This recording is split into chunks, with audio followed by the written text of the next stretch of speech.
Hello, and welcome back to Xpwaste, where tomorrow's a great day for a sick day. Hi, I'm Oxie. And I'm Michael. If this is your first time tuning into Xpwaste, welcome. We're glad you chose us to, be your podcast of choice today. Sit back, buckle up, do the things you do, because we're going to talk about leagues. Normally, we talk about, old school RuneScape in general, strategies, things going on in the game, stuff we enjoy about the game. But today, and probably for the next foreseeable couple of weeks, it's probably going to be leagues and just leagues. Maybe. I mean, who knows? Yeah, it's going to be a lot of... Oxie's on the podcast. It's going to be a lot of leagues. Guys. Michael, I'm sorry. I'm Michael, by the way. And did I say that? I don't remember. Anyway. You might have. I think so. I did. I hope so. So I hope to like leagues. I think I will. Like the cool thing about this season of leagues is that they've been doing a lot of teasers, and that is something that has got me kind of hyped and allowed me to plan. And that's what we're here to talk about today. Actually, we're gonna skip. Teasers have been busted. Bussin', actually. Bussin' and busted. I cannot wait. So we're gonna skip the pleasantries, and we're gonna go straight into talking about what is your first hour looking like, Oxie. Yeah, so a little bit of background briefly. Normally we do like a how's your week? What are you doing? We're on a bit of a time crunch today because Michael's mom's coming over. Hi, Mom. And you guys have met my mom, I think, very briefly for one part of one episode when I was at home, but I don't think Michael's mom wants to be on the show. So I asked her, she said no. So we're just going to get into it today because I can promise you Michael and I haven't been doing anything interesting in game, and let's be honest, in game is what the people are here for. So real, like the quickest of quick. I've been trying to boost for a whip. That's all I've been doing. And then the three groupies, me, TMD, and Oxie, we all completed Song of the Elves. That's the most that happens this week. Oh, because the episode comes out in the future. Okay, yeah. Cool. Yeah, I'm like, we haven't done it yet. I haven't started that quest. What are you talking about? We haven't done it yet, but by the time this episode comes out, we'll have completed Song of the Elves. Yes. Song of the Elves will be done. I will stop holding Michael back, and he'll finally get to Priff. So it's gonna be a good time. Catch me with a Bova. Uh-huh. Yeah, all right. So that's what we're here to talk about today. We're just getting right into it. It's a little rushed. It's a little frantic because we are rushed and we are frantic. We're here. You want to know why we're rushed and frantic? Because Leagues comes out tomorrow. That's right, baby. It's a Tuesday episode. Hi, release. Tuesday. Bet you weren't expecting that one. It's Taco Tuesday. Exactly. Go grab some tacos while you're listening to this show. Do it. Do it. No. So my first hour of Leagues, when we did the We Skill Now episode, I did mention that I want to take things a little slower to start, and I think I still want to do that. Okay. Because the experience of opening up things in Leagues is great. There are so many people. You get to be with the community. It feels like everyone is there, right? Because it really will be like everyone there. And if you guys have never played, there's only a select few like Leagues worlds.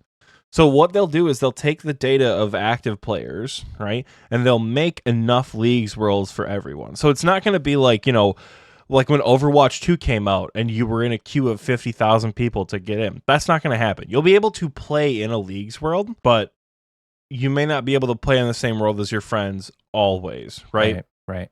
We're going to try to find a world. I'm sure Michael and myself are going to try to be in the same world together when we first touch down. And then when you first touch down into Leagues, it's almost like a cutscene. Like, not quite like Shattered Relics had a cutscene, but like you'll get into the League, you'll do the League tutorial, and then you'll unlock a region off the rip, right? But you'll do that when you're the only one on screen. They'll show you the League tutorial. They'll open everything up for you. You'll get the region unlocked. Your character will like hover with the map for a second. It'll look super cool. You'll hear the music. Do keep the music on, by the way. No, it's brand new stuff in Leagues, and it's actually hype. It's not a task. It is so hype when you get the Leagues music or the Leagues tasks.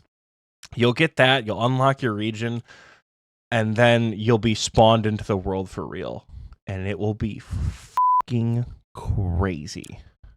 You'll also get to create a character in leagues, by the way. Like, Oh. you know, on Tutorial Island, you create whatever. Yeah. You'll create a character, and then if you created one for Shattered Relics or Trailblazer or whatever, that character will carry over. Oh, neat. So, like, if you're like me and you already have the character you like, I'm just gonna hit the click OK button, and then we'll start the league. Yeah, it's gonna be big. I was going through my bank. It turns out I do have a Iron Cup on my group Ironman. So on the GIM that I've been playing, Wow, top 90%. Good job. I will have listen. I will have a character, so I will also just be clicking next. I think. Yeah. I think You'll make a character, and then the one thing that I'll say for the start of leagues, it's going to be sensory overload. just They're turn on gonna be Entity Hider. No, don't turn on. No, coward. Don't turn on Entity Hider. You want to know why? Why? You're here at the start of a brand new league. Yeah. You are experiencing something with the old school RuneScape community. You're experiencing it with your friends for the first time. Turning on Entity Hider is like going to a concert that's super excited and everyone's excited for this concert, and then wearing noise canceling headphones the entire time. Fair enough. No, Yeah, fair enough. absolutely not. That's right? fair. Leave it on. I know it's going to be crowded. If your PC can't handle it, Entity Hider could be helpful. But honestly, if your PC can handle it, which isn't a very high standard because it's RuneScape, right? Leave it on. Leave it on and experience all the people, experience all the madness, right? When you first drop in, it will be overwhelming. The first thing I'm going to do, like first thing, Mm-hmm. I'm going to go claim my runes from the magic tutor. Okay. And then I am going to, you can actually, so the tutors south of Lumbridge have options where you can set to either pick up arrows to put them straight in your quiver, and you can set runes that are in your rune pouch to go right into your rune pouch. Yeah. So those are your first 3 tasks, right? Run over. Don't drop anything from your inventory from Tutorial Island because you'll need all of it. Which, by the way, they'll give you Tutorial Island stuff. Yeah, you don't have as to well do as Tutorial Island, which is super nice. Yeah, if you played the last league, they'll probably give you a league outfit, Ooh. which isn't gonna matter. It doesn't provide stats. It is a cool flex if you want to wear the league outfit, and if I don't give it to you immediately, you'll be able to claim it from the league's tutor, sage person in Lumbridge. So grab your league's outfit, grab your pets. I'm gonna grab my Rift Guardian. I left him on the Law Rift last time, Oh, so I'm gonna neat. grab my little Rift Guardian, and we're gonna go around the league. Because if you got a pet in any of the past leagues, they carry over for all future leagues. I love that. Interested to see if my Metamorphic Dust is in there, though I don't think it will be. Oh, that I would don't be a think it will be because shame. dust is an item, but like, could you imagine if it's Rocky and the Rift Guardian and then just Metamorphic Dust, and all I have to do is grind like mega hard chambers to get the omelet pet? That'd be so cool. That'd be cool. But so when you first drop in, do that. That's what I'm gonna do. That's my very first task in the league is drop my Aaron Mind runes, get my new ones from the Magic Tutor, set my runes to be picked up in the rune pouch, set my arrows to be picked up in the quiver. There's a non-zero chance that those things are already true for League's accounts. Oh. But they weren't in the first Trailblazer, right? Another thing to note with Leagues that's going to be a little bit different, you might have to change some of your keybinds. Yeah. You know how when you go into beta worlds and sometimes your keybinds, they're totally different. Like your F keys aren't correct, and like, did you guys know there's a brightness setting in RuneScape that you can adjust? Yeah. If you go to I think it's the display settings. There's brightness. You might have to adjust brightness when you first get in. You might have to adjust camera zoom, which isn't going to matter because you can do that. You can adjust like the game client layout and all that stuff. It's not going to switch to like fixed or anything, but take some time, right? It's going to be madness. There's going to be people everywhere. People are going to be doing tasks. There's going to be a lot of pressure to get relics. Take a minute and fix this stuff, because when it matters down the road, you won't have to think about it. Now, you could go into your settings and nothing could be different, right? Which would be They really could- nice. It would be really nice, but in the last, at least in Trailblazer the first time, that wasn't the case. Because your keybinds, like your F keys, for example, unless you're Mima who doesn't use F keys, Your keybinds aren't like bound to Runelight. They're bound to your character on the game world.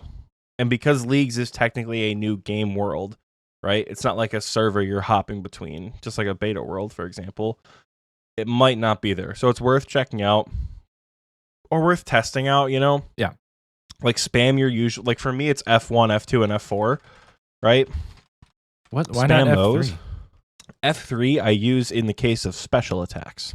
So F1 is my prayer book. F2 is my inventory. F4 is my spell book. So like auto casting spells. And then F3, it's actually something I picked up from LMS tutorials. Oh, F3 really? is your special attack because you keep your weapon on like the second to last bottom row, like the second lowest row.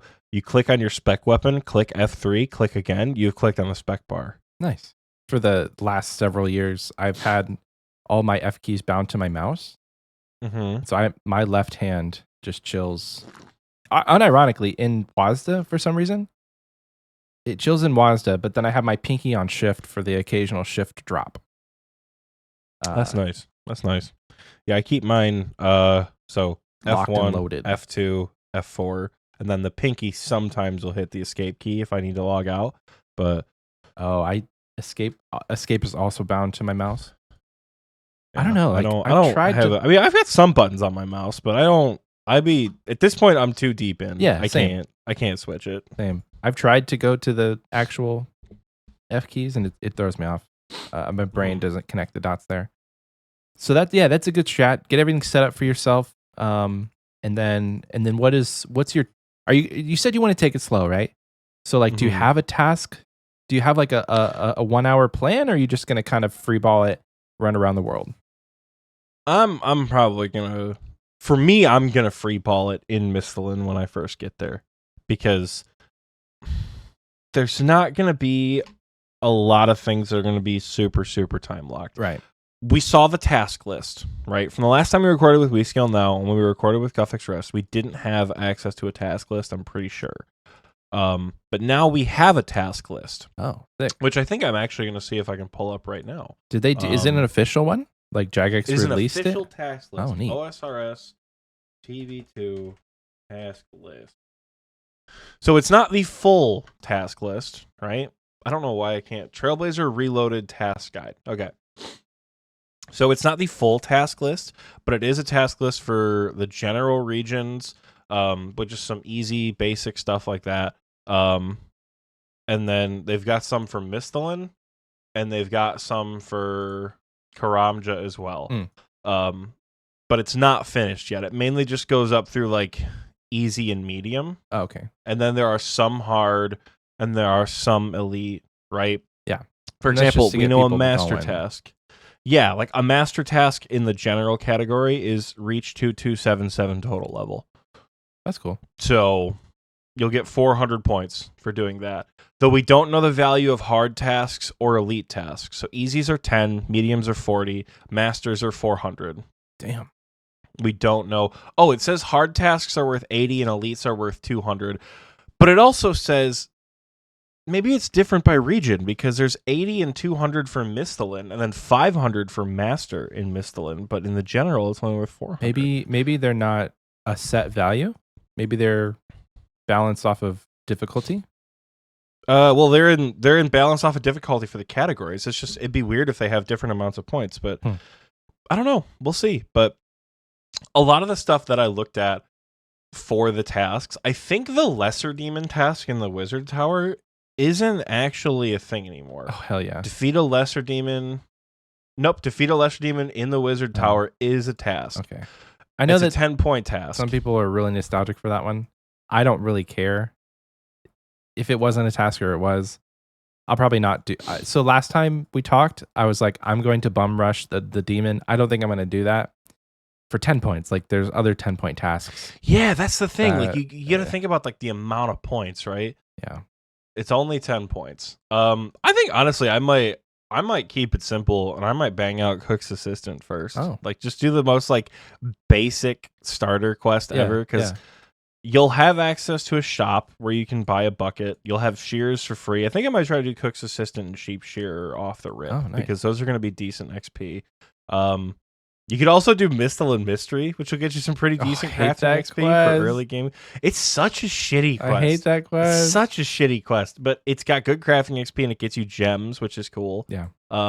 So yeah, I don't know. I think probably my first thing is going to be Cook's Assistant. Yeah. What about you? So my first hour is going to completely be dictated by a YouTuber named doubleshine. Shout out doubleshine.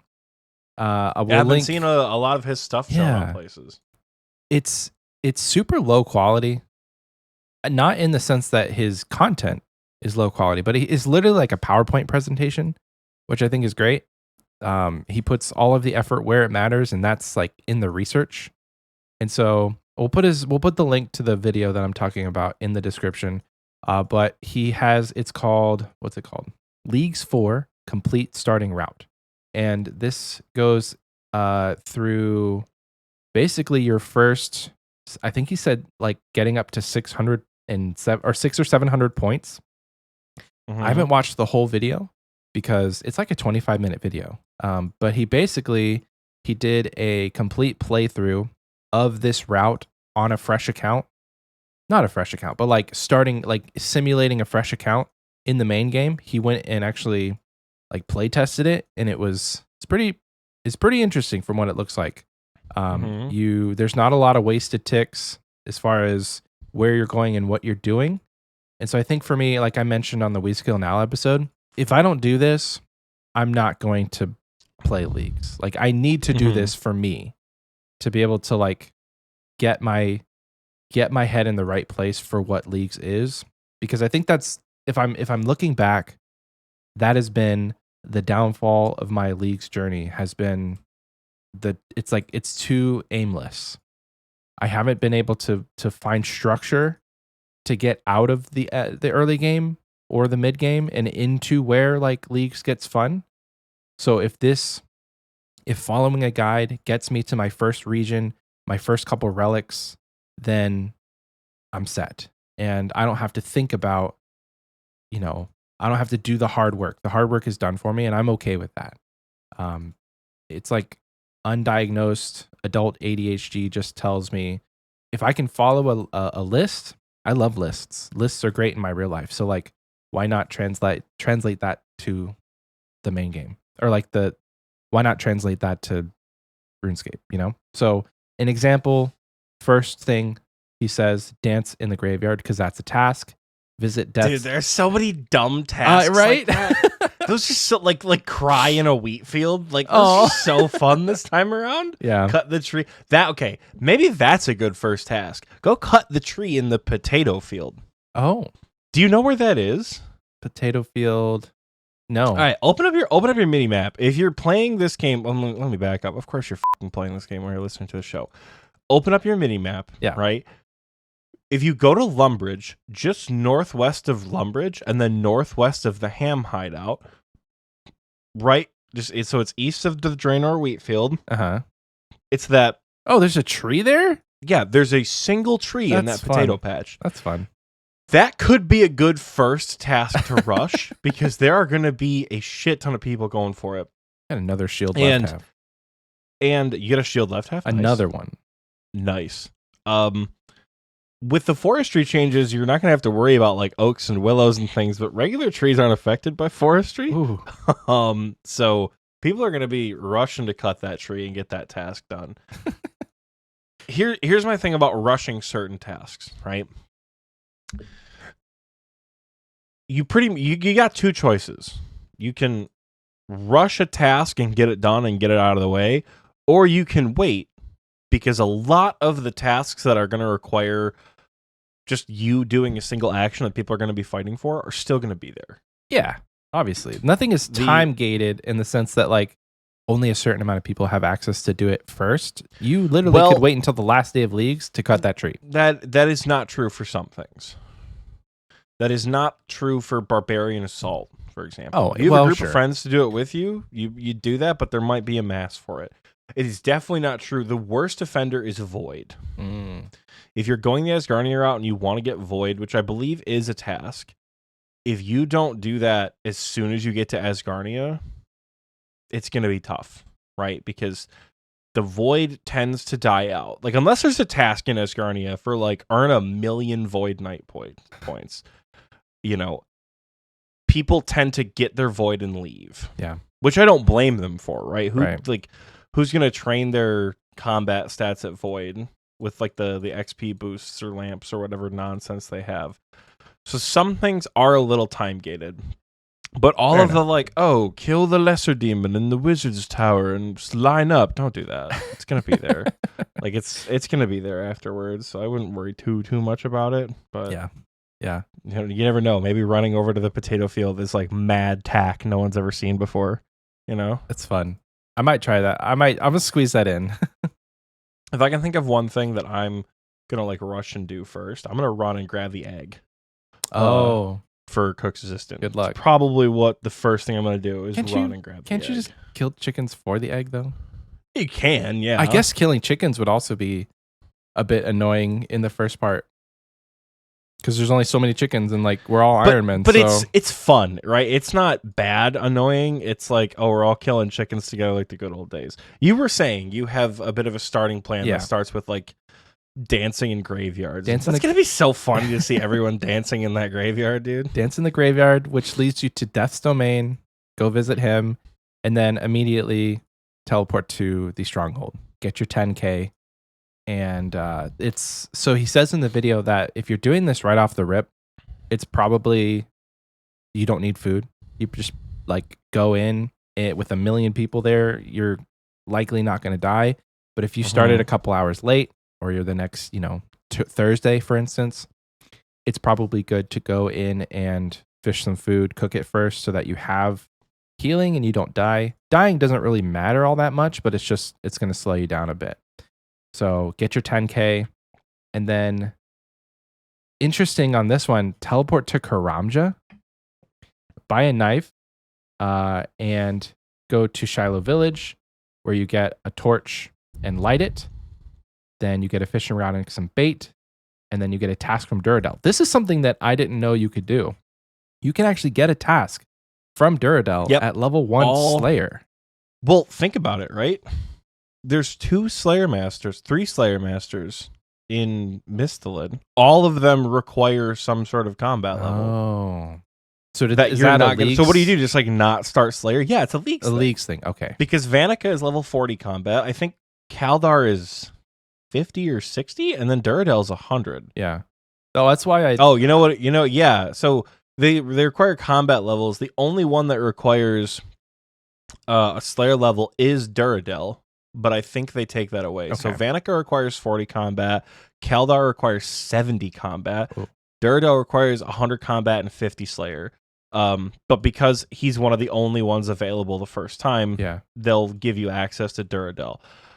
That said, I think Slayer points are actually going to be at the same level for everyone. Oh, interesting. I think that was the same. I mean, I took the Slayer relic, so let me actually look at the relic selection here, because I do want to talk about that very briefly. Unnatural selection in the last Trailblazer League. Players can choose their assignment, and then superior monsters have a 1 in 25 chance of appearing, will always drop a clue, and they'll always roll their standard loot table 6 times. Whoa. So more or less what that offered back then was that everyone gets the same amount of Slayer points. So there's not an advantage. There's not an advantage to going to one master or another, I'm pretty sure. And we get boosted Slayer points. So even if it's like 5 or 10 points to start, we're going to get a lot more, So we're going to be getting, like, imagine getting 50 or 60 points per regular task completion. But that you got to remember that multiplier stacks with streak multipliers.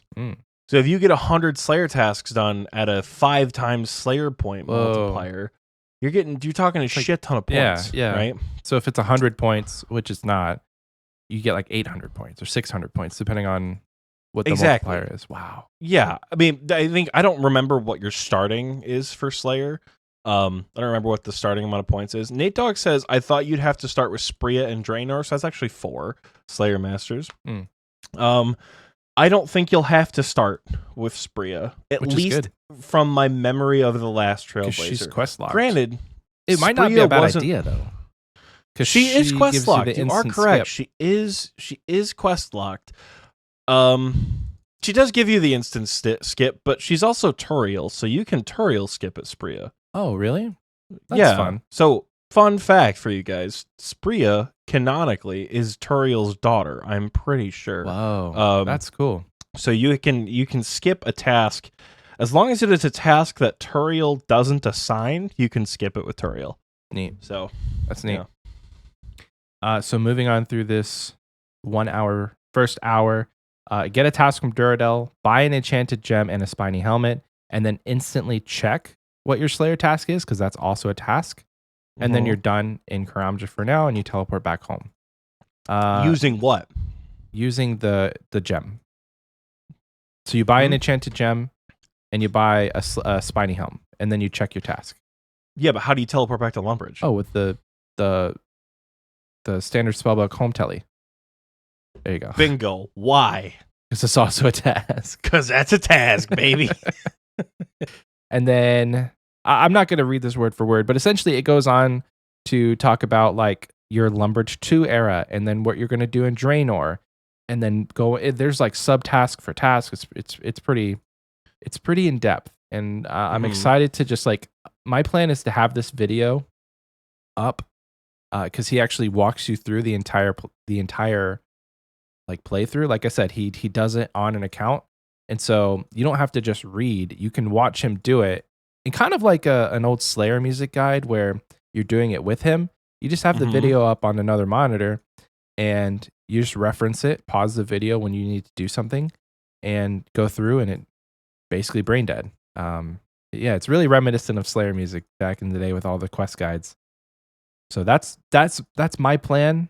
And like I said, I think this is going to get me more engaged with leagues, because it's like, essentially, you know how they have like girl math?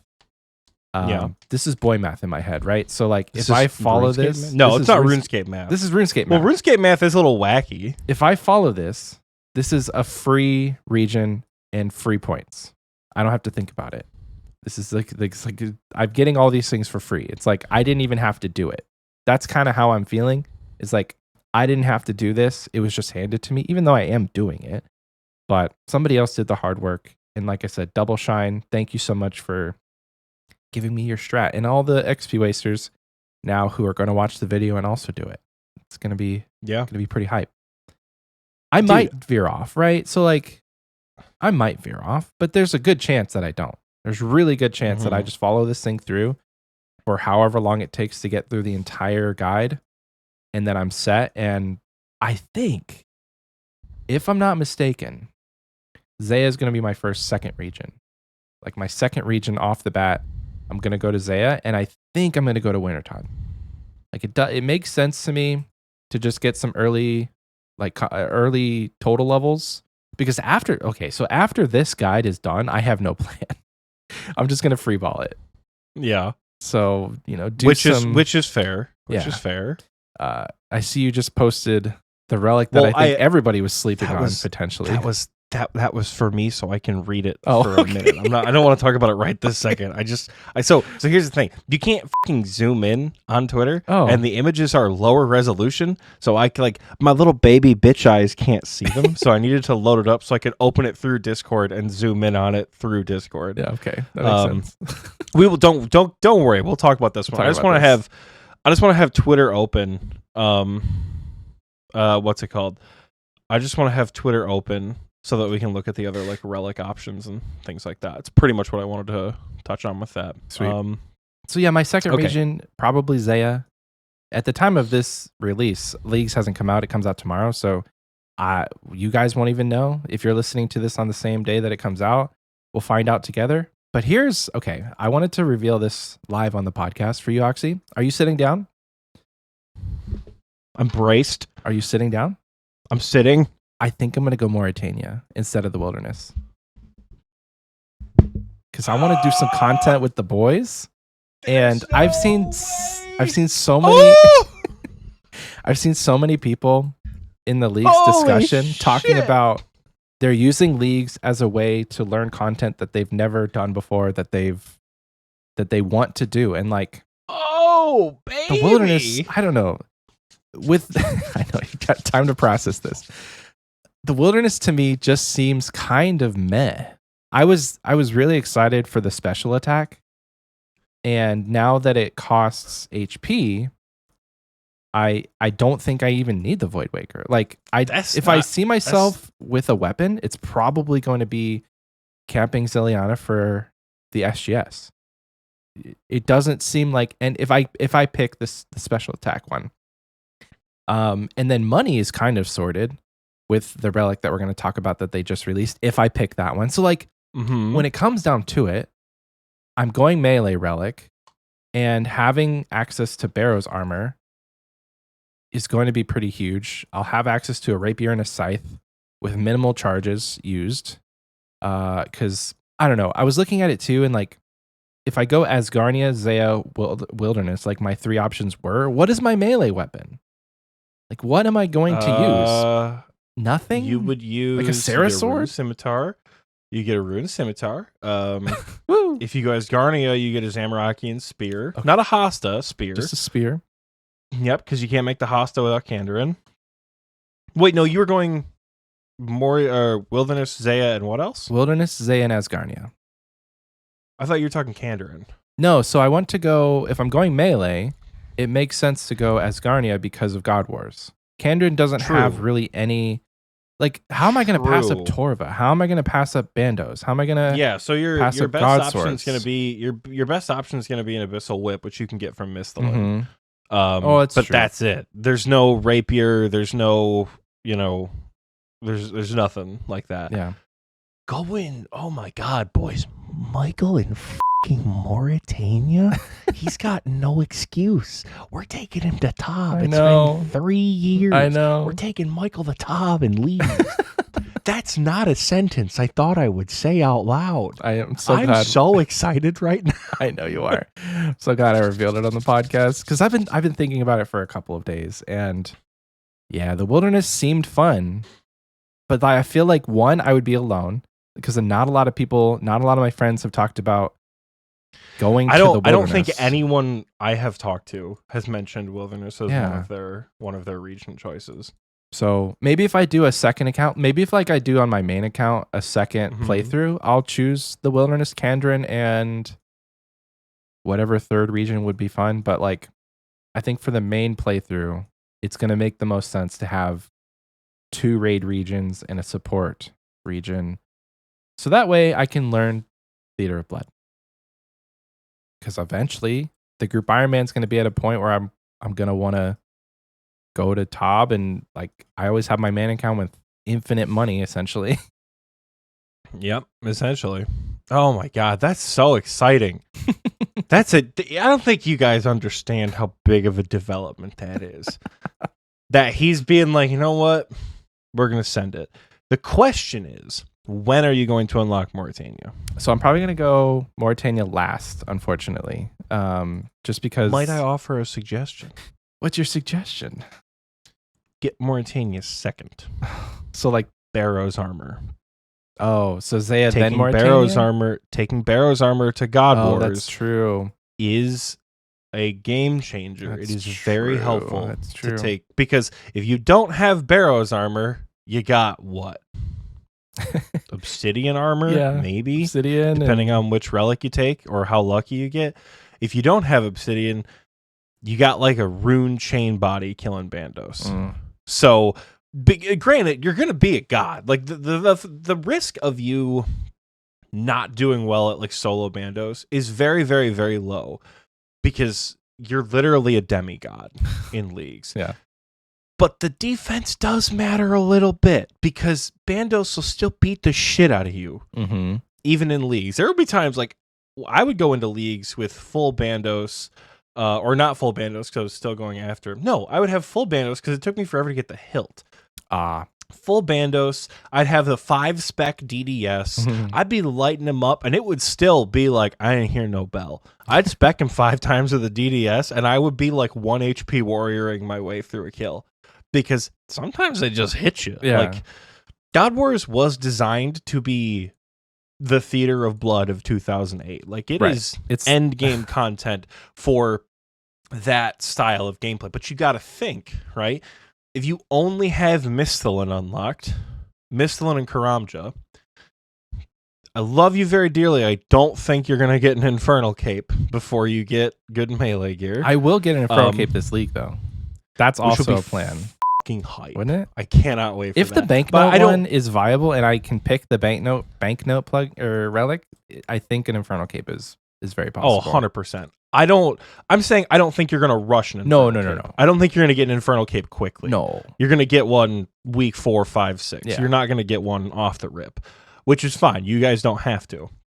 So I'm just saying, like, Zaya doesn't have very good access to melee gear or anything like that.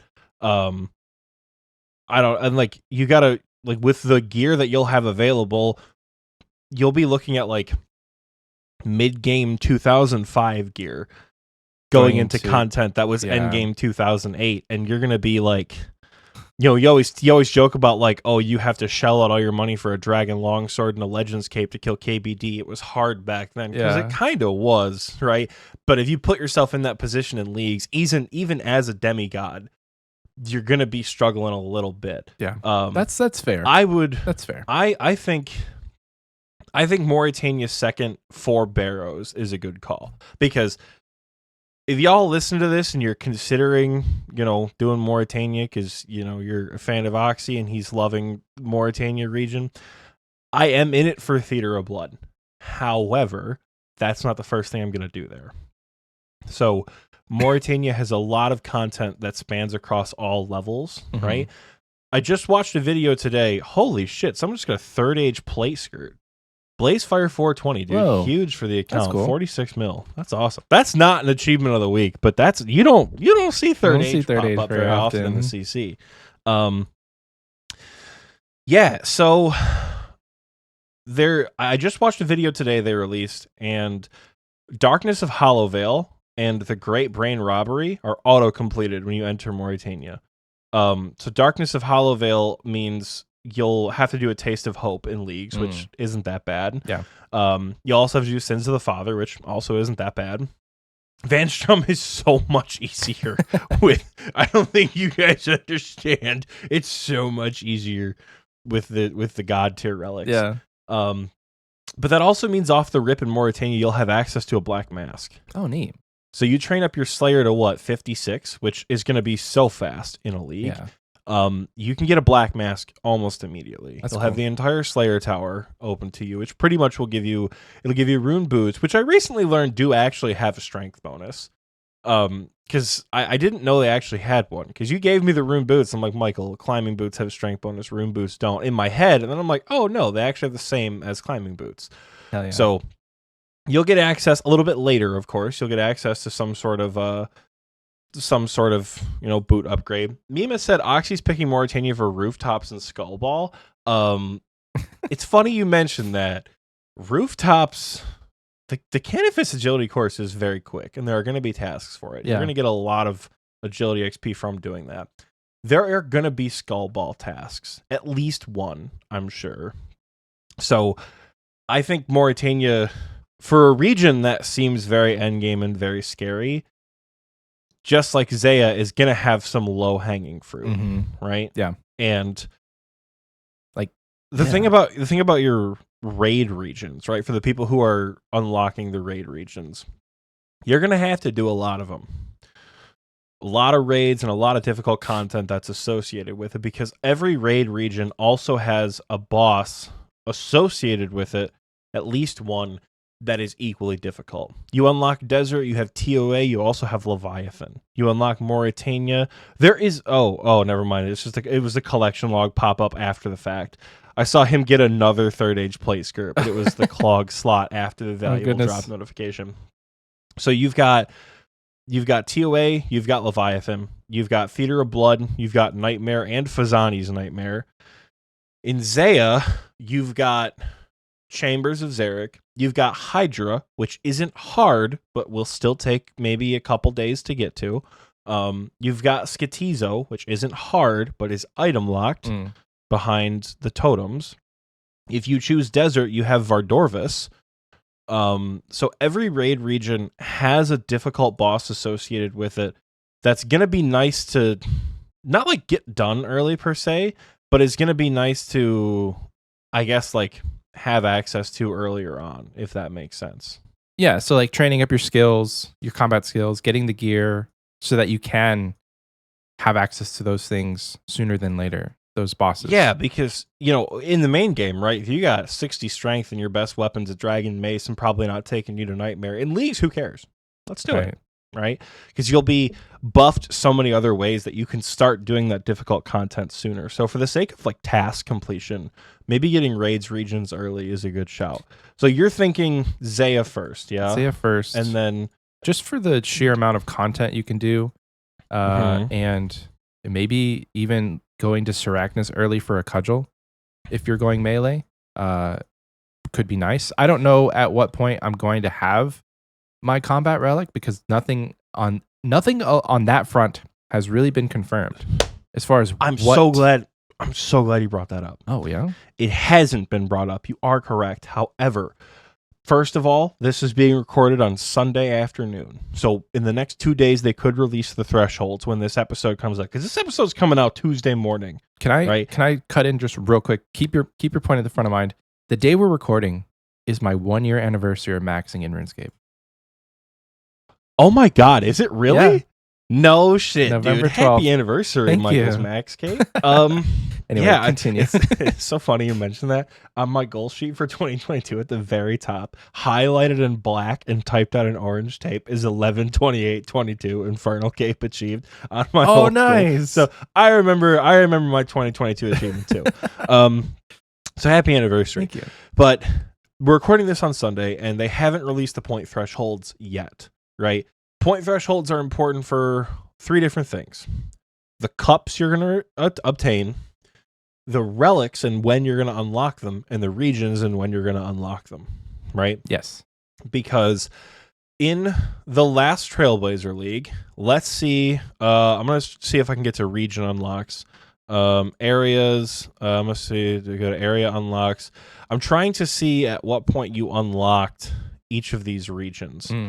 Because I don't remember the exact point threshold because they were different, right? The unlocks were different for well, and they could have done some balancing. Like they could have balanced out from league's data from the last Trailblazer. Like, was it too hard to get a region? Was it too easy? No, I don't think it was ever too hard. So they could have changed it, obviously. This is just speculative based on the last time they did a Trailblazer.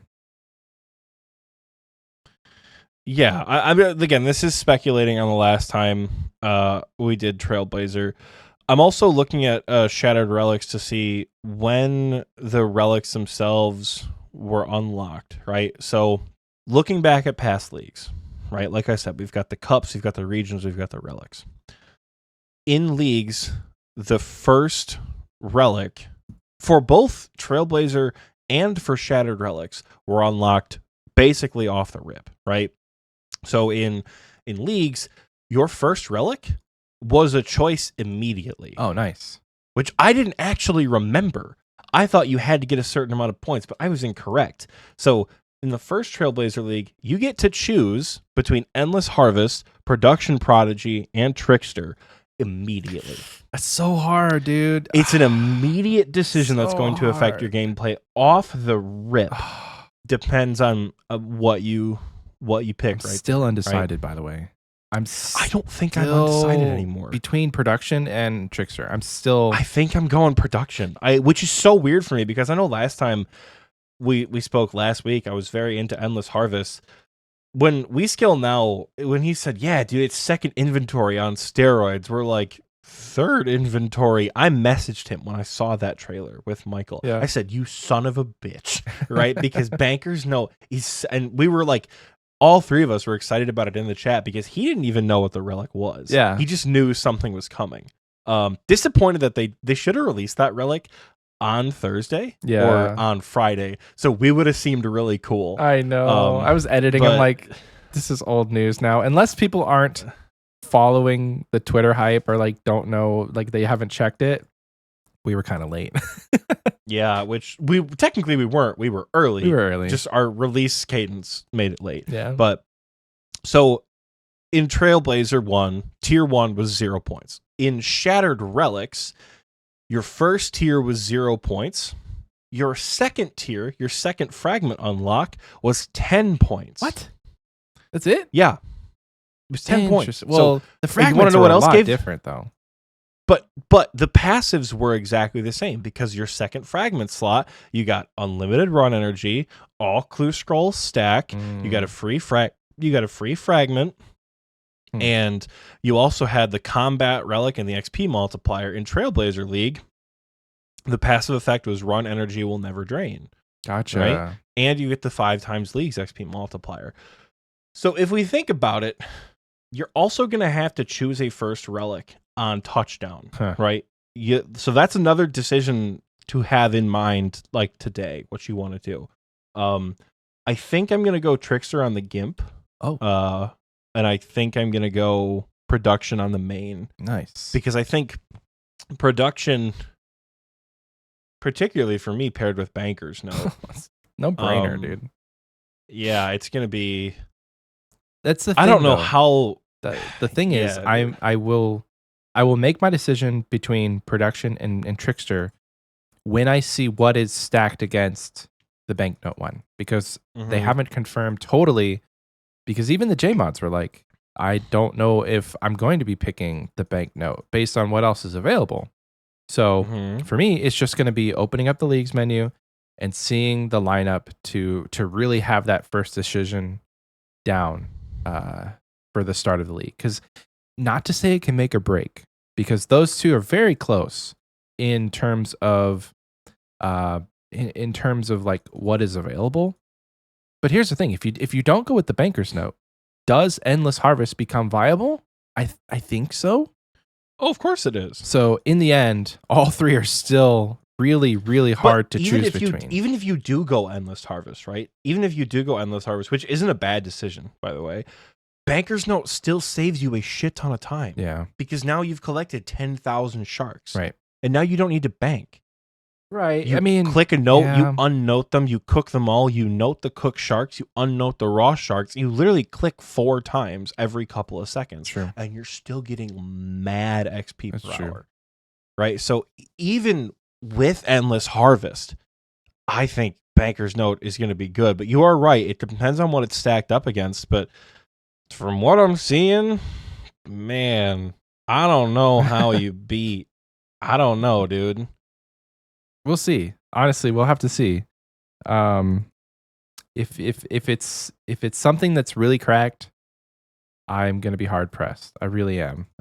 But at this point, it's looking like my journey is gonna be Production, Banker's Note, in whatever order that is. So, if we break down the tiers from the last league, right? This is all speculation that Michael and I know on Sunday that we don't, could be changed by Tuesday, right? Because, well, I'm serious, you guys. When we say we talk about shit, and then we read a news post between Monday and Wednesday, we'll text each other and go, "Are you kidding me?" We're gonna sound like idiots. I know. So, yeah, we're trying to like let you guys know that now. If we look at the last Trailblazer League, right, the relic tiers were unlocked at 0, 500, 2,000, 4,000, 7,500, and 15,000 for your tier 6 relics. Shattered Relics introduced a tier 7 relic, quote unquote, but it was a 7th fragment slot, which gave you the point thresholds were 0, 10, 300, 1,500, 3,000, 7,500, 15,000. I have a sneaking suspicion these relics are going to lean more towards the Trailblazer end of balancing than they are the Shattered Relics end of balancing. Because if this is the case, right? If 3,000 points gets you your first relic or your first 5 relics, that's less than it was for Tier 4 and Trailblazer. That's doable in a day. 3,000 points. Yeah, I don't think they're going to do that because you're going to be in the early game with all these cracked relics. I think the point thresholds are going to be closer to what the original Trailblazer was. And honestly, I think they're going to make the tier 7 relic like a 20,000 point pull. Damn. So you're not going to get your tier 7 till the very end of the end game, quote unquote. But it's going to be super fun when you do get it. So assuming the first relic unlock is between 300 and 500 points, which I think is a fair assumption, given what we know from past leagues, because even if we look at the Twisted League, OSRS, Twisted League relic tier. The first relic was unlocked at 400 points in Twisted League. So right now the data kind of floats back and forth between what you're going to end up grabbing. I think people are going to get their second relic really, really quickly. Which is the teleportation. Yes, it's at least Globetrotter as your second relic. So let's see. In the first Trailblazer, it was skilling. Your second tier was travel and transport. Third tier was combat. Fourth tier was support, so treasure seeker or slayer. Fifth tier was also skilling, so equilibrium, infernal gathering, botanist, whatever. And then tier 6 was combat again, but like even more bigger cracked. and better. Yeah. I imagine they'll follow a similar path, with tier 7 potentially being just like god tier relics. Because they also did it with Shattered Relics with the passive bonuses, right? So every other relic unlock, or every other slot in Shattered Relics, which also apply to Trailblazer, which will also probably apply to Trailblazer 2. Like, odd numbers give XP boosts, even numbers give drop rate boosts, as an example, right? So you'll get more and more. This will also factor in with the minigame point boosts and the Slayer point boosts, and all sorts of stuff like that. I would imagine between 300 and 500 is your first relic, which, given all of the videos that are out, between, people, what's the guy's name? Doubleshine. Between people like WeSkill Now, between other content creators, Zulu, Solo Mission, people like that, who are really going to go hard with the league. There's going to be a lot of first hour guides to get you your first 1,000 points. Yeah. Something around that region. They'll talk about your first region unlock to get new content, but you will have to make a decision for your second relic in that time frame. And you want to do that quickly because of the passives that go along with it, right? You don't want to sit on your second relic choice. Right. The minute you get your second relic as an option, you want to choose it right then and there. Which, I don't even know what I'm going to pick for a second relic. If it's stacked up against, if it's Globetrotter, because this is the JMods have confirmed that the picture that we were talking about in the Gothic Rest pod episode, if that's out by this time, they said everything about that is wrong. So that cannot be nutty. That's not a viable resource for information. It was it was community made. It's very speculative. So like they talked about in that leak that it was some bank BS that no one's going to pick. I think that what is it called? Fire sale. I think that is a fun concept for a relic. Everything in a shop is free and unlimited, and it automatically notes in your inventory. That to me seems like pretty busted. If you talk about getting access to shops that give you dragon items, or gems or runes, like you never have to runecraft if you don't want to. You just buy the entire stock. Oh my god! So that is the freest crafting XP in the whole game. Free crafting, yeah. Charter ships, everything's in charter ships are free. So because I was trying to think, like, pair that with the banknote, dude. Pair that with banknote. Oh man! So the seems... trade-off is that shops no longer buy shit. Oh really? So you can't sell stuff to me. It's not an unlimited gold glitch because you don't need gold for anything in theory. But if you still need gold for stuff, like you'll still need it to buy, make planks. You won't need it for. I mean, do you? If you can you buy planks from the sawmill? I don't think you can. Buy planks. OSRS sawmill. I think you can. Does he sell planks? I know he sells nails. All right, no, so he doesn't sell planks. I'm gonna see if mahogany planks are sold anywhere. I don't know if they are. Shop locations, I don't know. It also God, we depends gotta on your go through the region, too. products and all that. Yeah, I don't think there's a shop location for things like mahogany planks. Mima's saying just buy your plants for construction training. Buy the bagged plants. Yeah, right. Yeah, you can buy the bagged plants. You can get exactly. I mean, you'll still need mahogany planks for some things, but it will be so much less, right? And you'll still get money. Oh wow. Man, yeah, dude, so that if you go to Xenaris, you can buy the dragon items. This is Nate Dogg in the recording booth. If you go to Xenaris, buy the dragon items to Alk for unlimited money using your gnats and fires. You also get for free by buying them from the shop. Oh, the fire sale one is good. What I worry about with a fire sale one is it's only good for a short period of time. Because let's look at the benefits of fire sale, right? Let's say you pick a region like Kandarin, right? That's a dragon scimitar for free. The minute you get to Kandarin, you get a dragon scimitar because you can go right to Apatol. Yeah. That is every onyx you could ever need for free. That is your obsidian armor for free. That is the Tizkek-Ul, the circular shield. You could buy that for free, and that has a strength bonus of 1 less than a dragon defender. So you get an offhand strength bonus immediately, right? When else do you use that? Because that's the problem with this relic, right? Like, it's for one-time use. It's a huge time save. Yeah. To save the time you're getting from all that money doing whatever. But I guess when do you use it further, which is my issue. I think there are going to be some caveats to that, right? Like, you can buy blood runes, and that's going to be great if you can buy blood runes. But here's another question, which could really change the game here. Does it say any currency? All items in shops around Gilnor that use coins as currency are free of charge. No okay, so it doesn't apply. Yeah, it doesn't apply to items like Toggle. So you'll still need to buy the Chaos Runes, but you won't need to buy them because you'll get them for free. Yeah, you can. But wait, right? You just hold on. Just get the Chaos Runes from Aubrey, sell them to the shop for Toggle, and then you can buy the Chaos Runes that way. So it still is. What do you mean? You can still get unlimited onyxes. You just stock up on a million Chaos Runes. It just takes a little bit longer. It just takes a little bit longer to do. Still do it. Right? Still do it. Absolutely. There will be a new button on select shops which will toggle this effect. Woo-hoo. All items purchased from select shops can be noted, provided the item can be noted at all.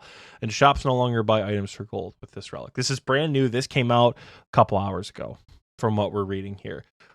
This is going to be a tier 2 relic. I can almost guarantee it. This item is too early game to be a late game relic.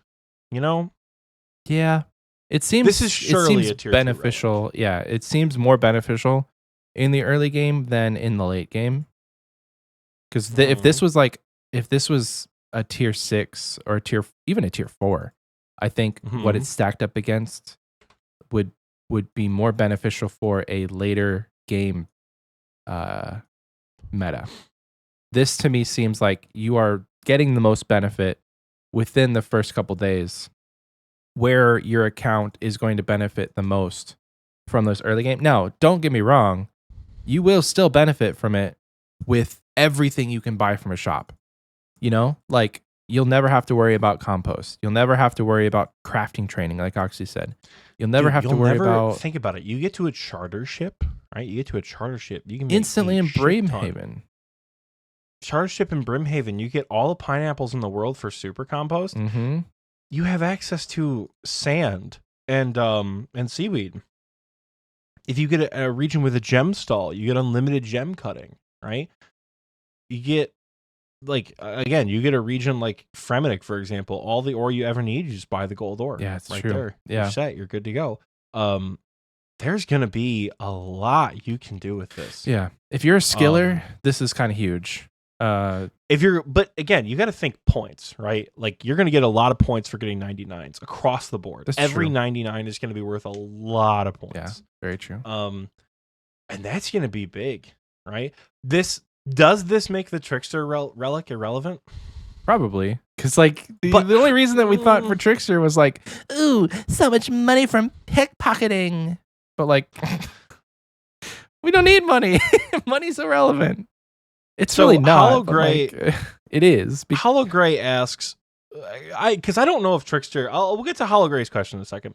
I don't know if Trickster is entirely irrelevant because of its other perks. I think if paired with the right relics, Trickster is going to be good. Because you're still going to get double blood shards. You're still going to get, double resources, right? I don't know. But again, unlimited gems from Tazar, when you can buy unlimited gems, who knows? I think Trickster's going to have to be region dependent. It's very true. I think I might take it for just to see what the agility XP is like on the groupie. Yeah, that's true. But I think that's going to be the play there. So Hollow Gray asks, if Fire Sale and Banker's Note are in the same tier, Ooh, which do you choose? Banker's Note. It's not a contest. It's gotta be Banker's Note. Yeah, it seems Because the most logical for me. Banker's Note, listen, dude.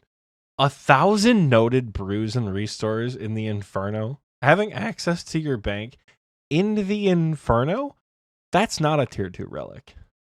No. There's no way that's a tier 2 relic. But also, unlimited shops that you're only going to use one time is not a tier 4 relic. Right. I don't think it's a question of them being in I the don't know same- if they'll be... I don't know if they'll be in the same tier. SOSD3, no. If it's in tier 2, it competes. Trickster's tier 1. Yeah, dude. Oh, man. It's not a choice if it's stacked up against Bankers. No, I don't think it will be. I don't think it's a problem we're going to have to face. If it's stacked up against Globetrotter right now, I think this one wins, Michael. Against Globetrotter? Yeah. If it's tier 2? Yes. Do you think this one beats Globetrotter? Yes. Yes. Well, let's look through the implications, right? So tier 2 is travel and transport. Tier 2 and Trailblazer unlocked the infamous last recall relic. And let's see, OSRS, Shattered Relics, Last Recall. Last Recall and Shattered Relics required 4 fragments. So Last Recall was a tier 4 unlock because you needed 4 different fragments to get it to work. Which, as we saw from the data, tier 4 was only 1,500 points, which was essentially a tier 3 unlock, right? So just trying to think about where we're at, because we know Last Recall is going to be a passive. I think our point, if Last Recall has a cooldown, that's super cool, right? If it kind of starts with a couple minute cooldown, which to me still seems like if it's a passive unlock, it's still very strong. Because in the early game, what are you doing that is requiring you to go back and forth that often? Not a ton. But in the late game, yes, like if you're going to be going to God Wars to boss, having the ability to go instantly is great. With Last Recall being a passive, I'm just trying to think of like, what are some other regions we could go to that offer teleports that would make Globetrotter not super relevant? Because Globetrotter's got a lot of good teleports, right? If, in theory, every teleport you could need is in Globetrotter, that means you have a Xerix talisman in Globetrotter. Oh, yeah. You have an unlimited dig site pendant in Globetrotter. You have... I imagine you don't have like an ecto file, because that would be weird. But if you get access to the Ancient and the Arceus spellbook teleports, that's a Barrows teleport, dude. On an Iron Man, Globetrotter could be really good. That's a Barrows teleport right there without having to do Shades of Morton or anything like that. That is very true. You get to Canifis super quickly. Granted, you'll have Fairy Ring access, but it'll save you time when doing your runs if you have a Barrows teleport. Mm-hmm. So they're both... Tier 2 is going to be the time saver tier. Which do you want to save more time on? And, thinking about it, I think... How does this stack up against Globetrotter? Obviously, they're both good relics. They both have their benefits. I think Fire Sale is way more beneficial in the early game, but in the later game, Globetrotter might be marginally more helpful. The problem is, though, even, like I said, even if Last Recall is a cooldown, it may end up making Globetrotter like semi-dead content. So both of them could just fizzle out towards the end based on other things that become more powerful. All right. But I'm thinking about this the the skilling, like I'm thinking about the skilling potential in the late game, and not having to get resources yourself could be kind of huge. Because I'm sure there's shops that we're not thinking about that have specific items that, again, we're not thinking about because maybe they're in low quantity. But like all you have to do is open and close the shop and it's instantly restocked. And normally that's not a viable option because like the price goes up the more you buy and it becomes weird. But like free and unlimited and it's noted, you don't even need to be by a bank to have, like, you could buy all the meat you ever want to fish. You wouldn't even have to fish because there's shops that sell crambwans and sharks and different things. So like, I mean, you need the task, so you will do some. You fishing. still fish, but you won't sit there and do slow fishing. Maybe you 3-tick barb fish if you have the regen for it, and then you go straight to 99, and then you worry about shops that sell fish. And pair that with the banker's note. They have confirmed that in order to unlock barbarian fishing at Chambers Bank, you do need to unlock Kandarin for barbarian training. So you can't do that sucks. Barb fishing in Zaya. It makes sense. Does it? I'm fine with it. Yeah, because like, how do you know how to barbarian fish? You've never met a barbarian. You know? Silly. I guess. Yeah, I think it's tough. The only reason why I'm like it's between these two is because in that Facebook ad that we talked about, which if you guys haven't seen it, they released an ad on Facebook that showed a picture of every single relic. Yeah. It didn't tell them what they were, but it showed a picture of every single relic. And they did that on purpose. That wasn't a leak. That was an ad that they put out. They have a ferry in there. They have a ferry's flight equivalent, which like there's no way they're making the same mistake again with Fairy's Flight. But if they are, dude, it's a no-brainer. Don't choose that one. Don't do it. The question is Fairy's Flight now going to be the OP relic? Because can you put a fairy ring anywhere? Oh. But even then, why does it matter? Having a fairy ring anywhere? I can't see that being super like. So you have two options, right? Let's say Fairy's Flight has 3 options. Option number 1, you can teleport to any fairy ring in the game from where you are, right? Option number 2, you can drop a fairy ring anywhere in the world, anywhere you are in the game. Option number 3, you can create a fairy ring underneath your feet to travel to the fairy ring that you put down anywhere in the world. Right? If this works inside a bank, which I would imagine it does, you could get a lot of places that don't necessarily have teleports pretty quickly. Yeah. I hope they rebalance this one. I really do. I imagine they will. Like, if you pick Asgarnia, dude, you could put a fairy ring right in front of God Wars. But again, you've got last recall, so you just last recall the God Wars. Even trying to buff it, I don't know how they make Fairy's Flight better. So even if it's super buffed, I still don't know if Fairy's Flight's going to be worth taking. And Fairy's Flight as a travel relic will be in tier 2. Mima says it gives you wings and you can fly and you're immune to melee damage. Hell yeah. That's not how that's going to work, but could you imagine? A flying relic would be kind of cool. Dude, a flight relic where you're just immune to a particular type of damage? You know how nutty that would be? Right, because if you're immune to melee damage... Insane. So many bosses use melee. That would be absolutely insane. You know, or you could like pick a style to be immune to. It would really change the game and in a lot of ways make it less fun, but I think, God, that could be... I feel like you'd want to be immune to range or mage instead of melee because, you know, the best way to be immune to melee, don't stand next to the boss. Right. That's my suggestion. Just don't stand next to the boss. Well, there's a lot of bosses that only use melee. Like you think about a lot of God Wars. The only reason we kite Sarah Zilly is because she hits hard through melee. And if you're immune to it, then she's not going, you know, there's 3 of the 4. Sure, she also has 3 of the 4, you know? Yeah, I mean, But they also all have different attack styles. Like Krill's got his super mage attack. Bandos has range. Kree has range. I think Zilly also has mage too. I think the only one that doesn't melee you outright is Nex. No, I think. I forgot about I'm Nex. not sure. Yeah, I think they're really going to have to put work into Fairy's Flight to make it worth it. I don't think it will be. I don't know if Globetrotter or Fire Sail is the move, because you get a Xerix Talisman if it's every teleport unlocked. I need you to think about this.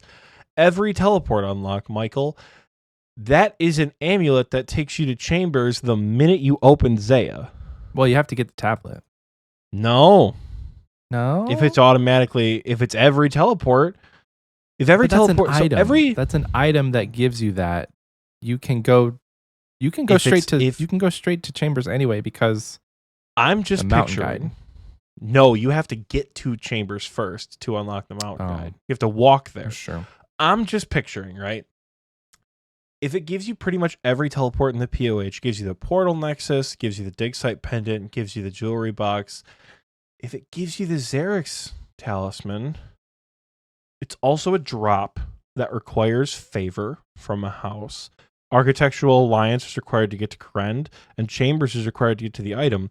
But if you think about the other unlocks, right, you need 100% Arceus favor and the Zaya region to get Arceus spellbook. You need Lunar Diplomacy. I think Dream Mentor only has production helpers. It doesn't have any teleports. You need Lunar Diplomacy and the Fremennik region to get Lunars. And you need Desert Treasure and the Desert region to get the Ancient teleports, right? Globetrotter is presumably going to give you those three without needing those requirements anywhere in the world. So you'll be able to teleport to places like, if you get Wilderness, you'll be able to go to Anakarl. If you get Mauritania, you'll be able to go to Barrows or Kirill or anything like that. I don't see I just don't envision a world where they don't give you every relevant POH teleport. Yeah. Because the amulet itself isn't going to have Amulet of Glory stats, but it will probably have Amulet of Glory teleports. That's a good point, dude. So it's good to get to Edgeville. It's good to get to Karamja. It's good to get to Draenor. That's a good point. Because we talked about this on the Gothic Rest podcast. If you don't take a certain region, a lot of the house stuff that is very pivotal is kind of, it's just not possible. Like, you need to have Kandarin. You need to have wherever you get Keldagrim to be able to buy the stuff, to make the Nexus, to make the pool. That's Fremennik. So you need to have Fremennik unlocked. Dude. So if you don't have that and you don't have Fremennik, Globetrotter might be cool because you're missing out on a portal Nexus in your POH. Like you said in the We Scale Now episode, you can still build multiple portal chambers to do that in your house, right? But you can't act like, let's say you don't take Zaya, you can't get Arceus spellbook because you don't have that unlocked. Right. So Globetrotter is good if you're not picking regions that offer new spellbooks. Right. Which I'm only taking Zaya. I'm not taking Desert or Relica. Nate Dogg says, and there is no fucking way this is true. There's no way this is true. But if it is, Nate Dogg says, Unlimited Master Scrollbook? Ooh. ? Could you imagine? I'm pretty sure for the first Trailblazer League, they had Eternal Jeweler. So pretty much it's unlocked in a bank, and a player is given items upon unlocking the relic. Players will receive a Ring of Dueling, Ring of Returning, Ring of Wealth, Games Necklace, Skills Necklace, and Necklace of Passage. Those are all unlimited. Mm-hmm. The above items will no longer consume charges in addition to the Master Scrollbook, the Slayer Ring, the Amulet of Glory, the Dig Site Pendant, and the Combat Bracelet. So the Master Scrollbook was included in Eternal Jeweler. Oh. So will this mean that for Globetrotter, you could potentially add customizable teleports, which would make your logic of the Chambers teleport being an unlock, it would make sense. You have to add the tablet to the Globetrotter amulet. Yeah. Right? It would make sense. But are you fucking kidding me? Like, now that we're guaranteed last recall and we can teleport anywhere? Like, the more you talk about it, the more it seems nice. But I'm Dude, also it's tough. Like I know Brian said like this they buffed this relic a bunch and it's still dead content, but like I don't know if that's entirely true. Like thinking about the regions I'm taking, right? Looking at the teleports and thinking about the regions that I plan on taking. Are we taking the same regions, by the way?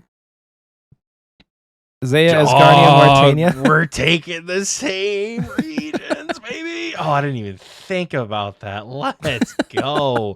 So you get the Trollheim teleport for free to get to God Wars. Not the IUD one, the standard spellbook teleport. You get there for free. You get the Korend Castle teleport, which I imagine, you have to do, even if you have to do a quest to unlock the teleport when you get to Korend, which you probably shouldn't, but Client of Korend takes 10 minutes, right? Yeah. You have that teleport unlocked immediately. You have the, I feel like, is there like a Shazian teleport with the Arceus spellbook somewhere? I feel like there is. Am I wrong? I might be incorrect. That opens up another question. The book, the Caradress Memoirs. Does what it give memoirs? unlimited for those the Caradress Memoirs? Caradress? Cardets? I don't know. The book. Caretz, the it's fucking Caretz. book you get. Caretz Memoirs. Whatever. The Book of the Dead. Whatever teleport that Book of the is. Dead. You get... Are those teleports unlimited? You get the Battlefront teleport? Are you really speculating that necklace, every so single time you would need to teleport, that they're just going to give it to you for free in unlimited times? There's got to be some that are like exceptions. It's leagues. Can I you don't know, imagine the man. menu on that?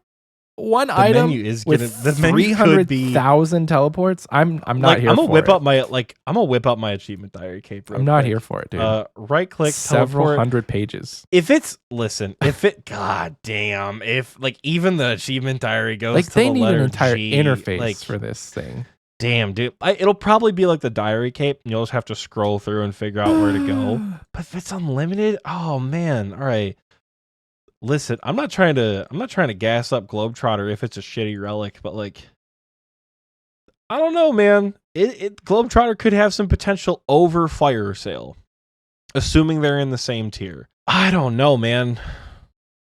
They've got some mad potential. I'm very torn. I think what I'm gonna do in the meantime between all this stuff is figure out what shops offer what items. That could be good long term. Look at all the ships shops. For 99 crafting. Look at all the shops in your Charter regions ships. and just go for it. Exactly. Charter ships for 99 crafting and the plants for 99 farming and 99 construction. Because you get farming and construction XP, I'm pretty sure. Ooh, hold on. We're going Asgarnia, which means you and I will have access to the crafting guild, which means if it's unlimited crafting XP, there's your bank telly. You don't need anything else. Just bring the crafting cape. Damn it, dude. So if you can bust out 99 crafting within the first 12 hours, which probably is doable, then once you unlock your Asgarnia region, which will probably be third, is what I'm hearing from you. I don't know. It may be worth it to go Mauritania or Asgarnia and then Mauritania. Sorry, Mauritania second and then Asgarnia. And then Zaya third. I don't know. Do you want to hear? I was going to say that's a wacky strat. I'm thinking about Mauritania first. I'm really thinking about Mauritania first. That might be my first region. Yeah, I think. Yeah, Mauritania first. Because there's still a lot of stuff I'll be able to do. Mauritania on the first, lower end. Asgarnia second. Or Asgarnia first. Yeah, you're right. Like having, I would probably do, because like you're not going to go instantly to God Wars, but there is a lot of content in Asgarnia that would be good to start with. Like you said, if you're going Asgarnia, you want to get Void quickly. If you go Asgarnia last, that's really going to hinder the Void grind because Void is only a certain amount of points. Like, first of all, Void is not best in slot in this league. No. Second of all, Void is gonna be maybe 200 points total between the full set. You can't get Elite Void because you're not going Western Provinces, or Kandarim. So you'll equip full Void, which will probably be a task or two. Yeah, but like you're gonna use it places. It's not just like you're not just getting Void for the task. mean, but between Mauritania and Asgarnia, Void is not the best gear because you've got Barrows into Bandos. Void Range will be pretty good. Void Mage will be okay unless you get Ancestral. None of it's going to be the best though. And if you're talking the melee relic like I'm doing, I just don't know if Void's going to be totally worth it points wise. So Asgarnia first, get Void. Mauritania second, camp Tob. Because Void is good in Tob. And then once you have Void's pretty good in Tob. have a Sang and a Rapier, then you're set for Chambers. Where do you get a rune crossbow? From Foss Island. Never mind, you're fine. Yeah. I don't know. Get it from Foss Island. Yahtzee, baby. You get that. I think it's the rune crossbow limbs. I think from Deranged Archaeologist. Oh, okay. I think. Good luck with that boss being camped. How do you think they're gonna do that for some bosses? I know that this episode's been all over the Topscape. place for people. By the way, Yeah. I imagine Deranged Archaeologist isn't going to be too popular beyond the first couple of days where people are going for their RCBs. Do you think bosses like Sarachnis are going to get private instances? Because that's what they did for God Wars. The reason why we have private instances in God Wars is because of Trailblazer League. Good question. It was brand new at Trailblazer. Good question. Do we think Sarachnis is going to get a similar treatment? I don't know, because it's, I don't know. It's not a very popular boss like God Wars is. It's still going to have tasks associated with it. It will. I don't know. That's a great question because like they put us in Iron Man mode for a reason, but then it's severely limiting, and griefing is a massive problem at that point because you could just come in and like curious throw what a they're going dart. to do for the catacombs too. Do you imagine if the catacombs are instanced? I don't know if I like that. It would feel very dead in there, but also getting ragged would suck. Yeah. So I don't know. Instance catacombs could be really crusty. Yeah. But I think Instance Sarachnis, I'm trying to think of like other solo crashable bosses that don't have an instance option. It might just be Sarachnis. Maybe Deranged Archaeologist, maybe the 3 mini wilderness bosses, Oh. But also the point of those is to not have private instances so you can kill and be killed. Yeah. SOST3 said you can also get an RCB from Steel Dragons in the Catacombs, which also viable. Yeah, I don't know.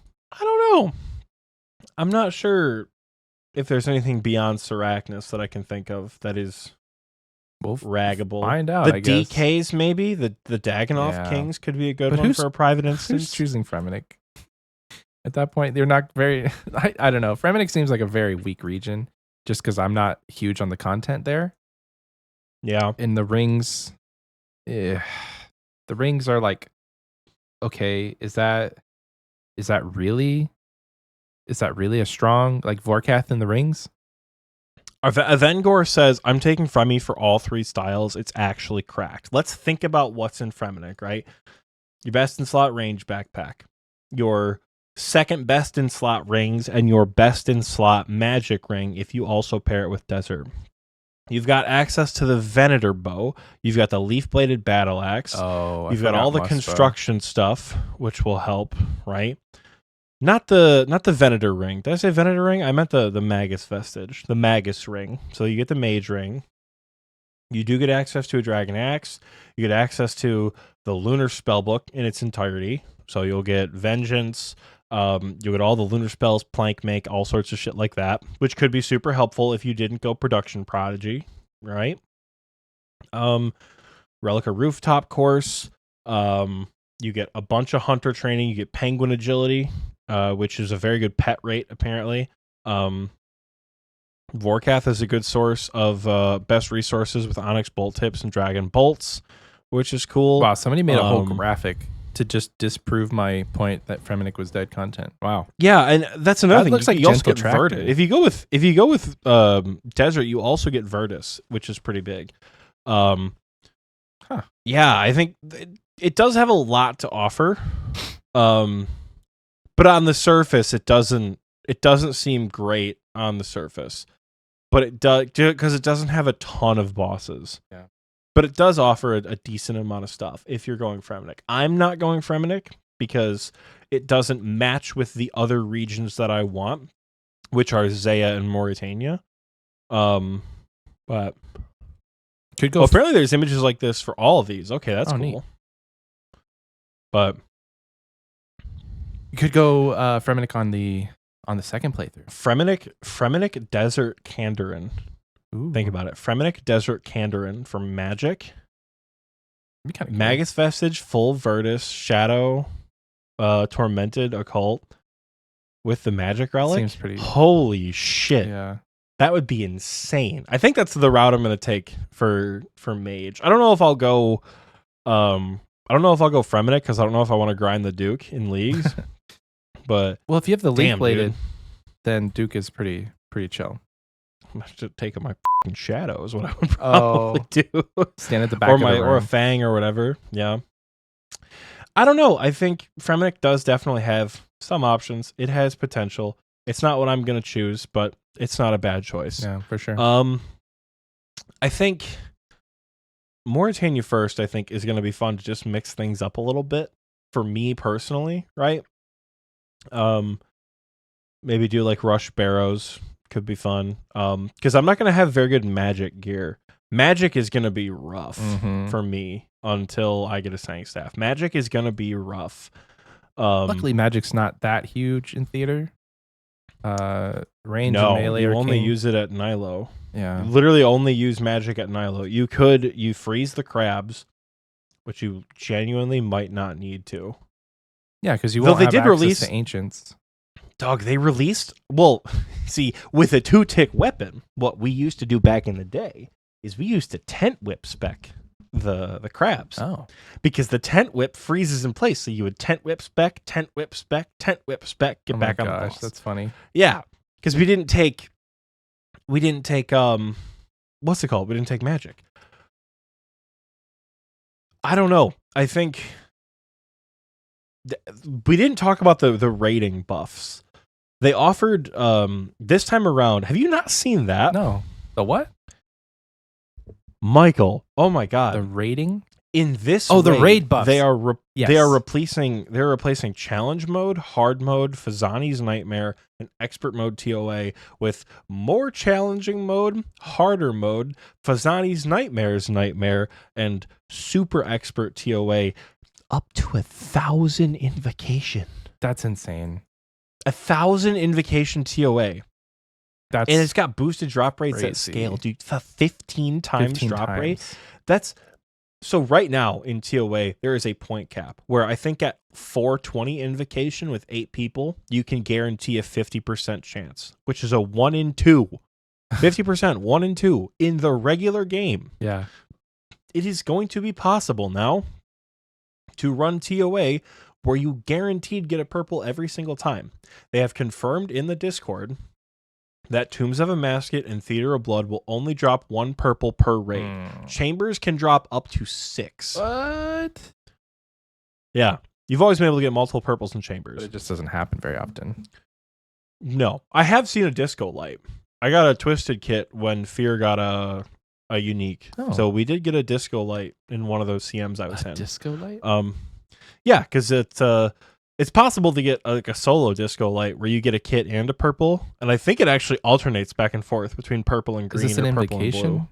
Or is No, sorry, this is in the main game. This is in the main This is game? a main game thing. Yeah, Oh, this is a real neat. thing that can happen in Chambers. You get a quote-unquote Disco Light raid. But it's going to be possible in leagues to get a bunch of purples, which means the pet chance at Chambers is going to be off the chain. I might actually go for the omelet. right. in If your Chambers dust with comes this. back, then If the dust comes back, I think I gotta get the omelet pet.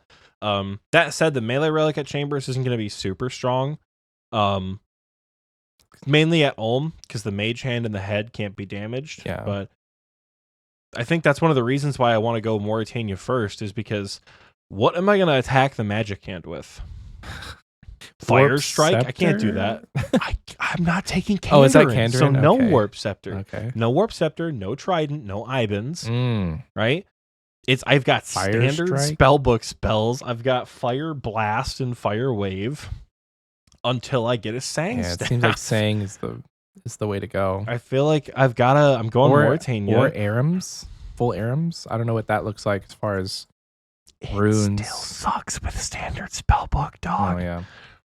So I think I get a Sang Staff early, which could be big. Then go to Chambers and start ripping it up, because RCB at Ulm is going to be fine. Melee Hand at Ulm is going to be fine. Yeah, dude. God, there's so much fun potential.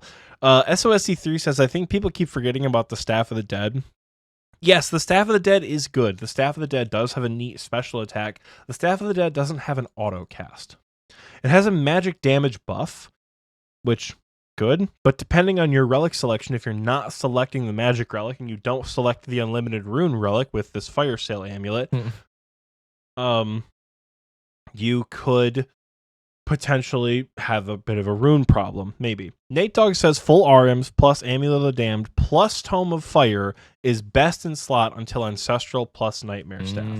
Because he said RMs plus Amulet of the Damned for 25% for 30% bonus damage. So Mauritania could be cooking with magic. Yeah. But Full you gotta go to you really could be cooking. Gotta go to Wintertime. I'm gonna go to Wintertide anyway, because it's gonna be tasks and 99 fire making is gonna be super quick there. True. Just pray that you get the Tome of Fire early. All right, SOSD3. This is about the Staff of the Dead. He says when a combat spell is cast with the staff, there's a 1 in 7 chance the staff will negate the rune cost for the spell. The Staff of the Dead can auto cast Flames of Zamorak, Crumble Undead, Magic Dart, elemental combat spells from the standard spellbook, and combat spells from the Arceus spellbook. The staff can also be used to cast Magic Dart instead of Slayer Staff, and is more accurate with the spell than a Slayer Staff.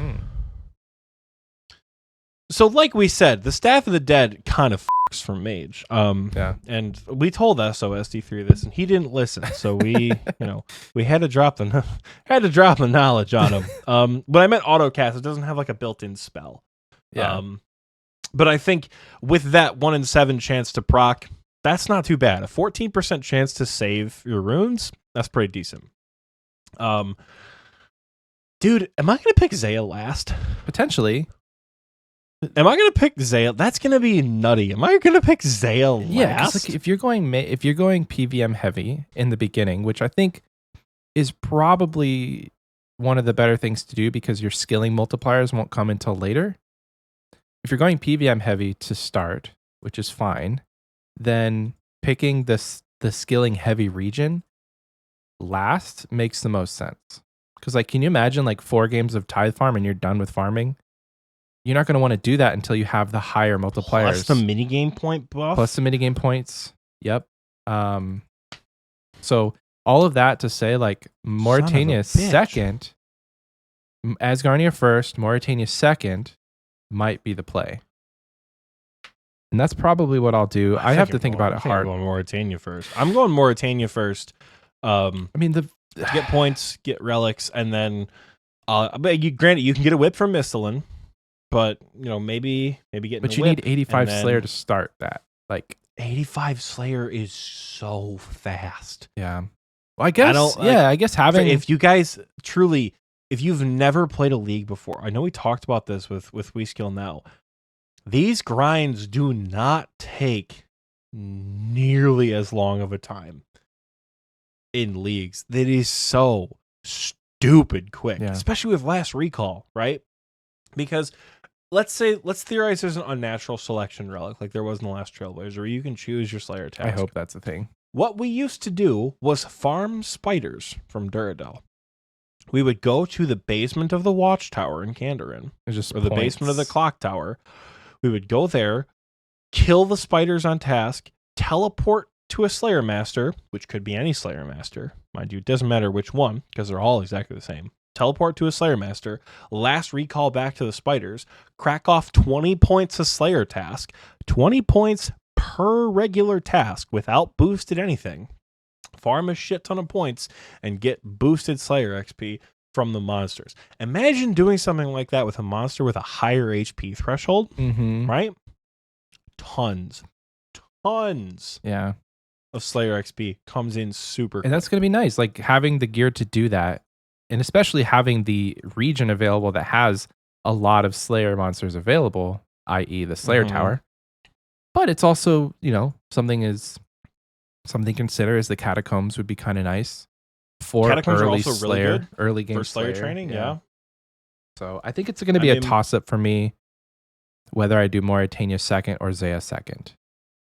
But Asgarnia is definitely going to be, Mauritania or Zaya first, Asgarnia second, and then again Mauritania or Zaya as the third choice. Because like regions, we're talking like it's going to be weeks between region picks.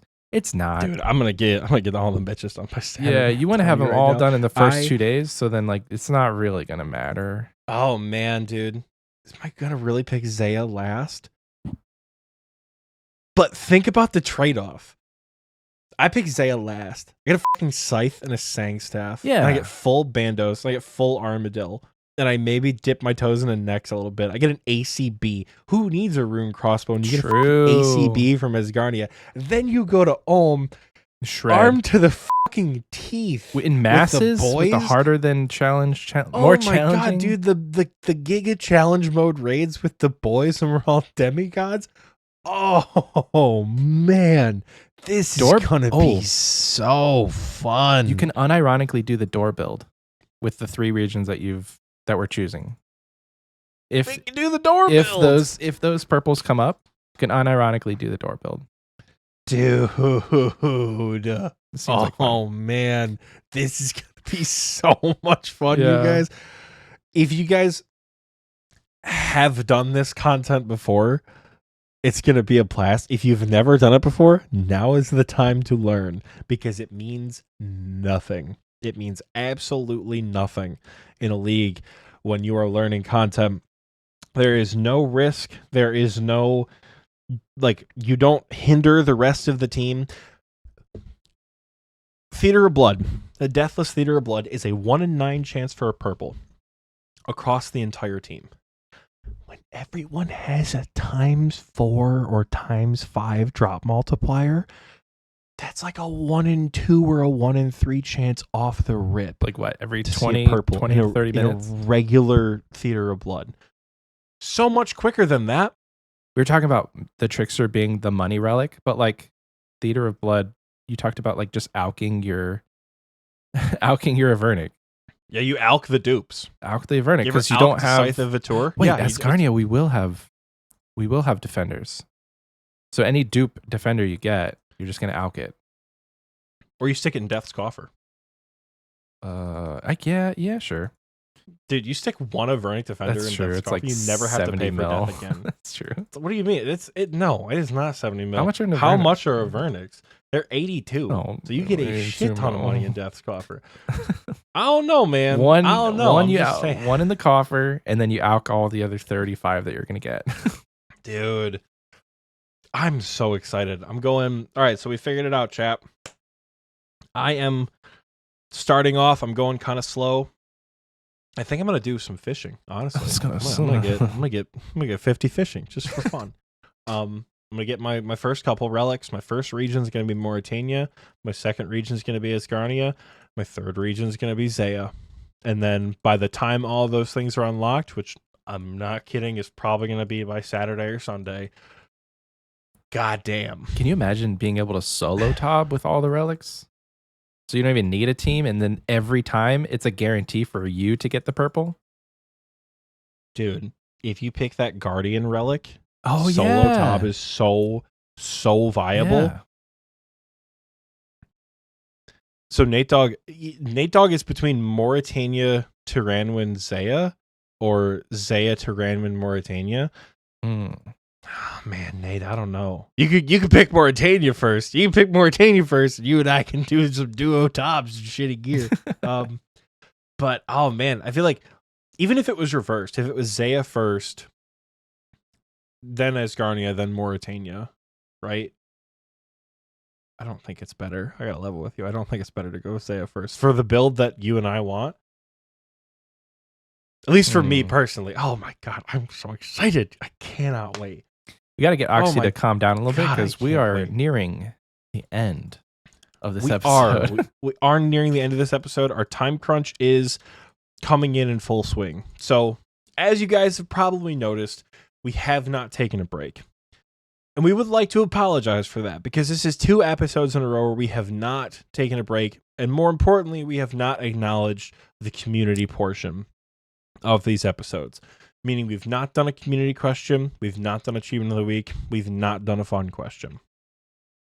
This is not going to be a regular thing for Xpwaste. Last week we had a guest and things were a little bit different because every time we have a guest, it's a little bit different. And then this week, Michael did message me and he's like, hey, what about a time check for the other stuff? And we talked about that, like, it's probably a bit more fun for you guys, given that it's, we're doing a special episode. It's early release. Like, it's Tuesday morning for you guys right now, Tuesday afternoon. You're listening to this before Leagues comes out tomorrow. We're going to forego the community section again.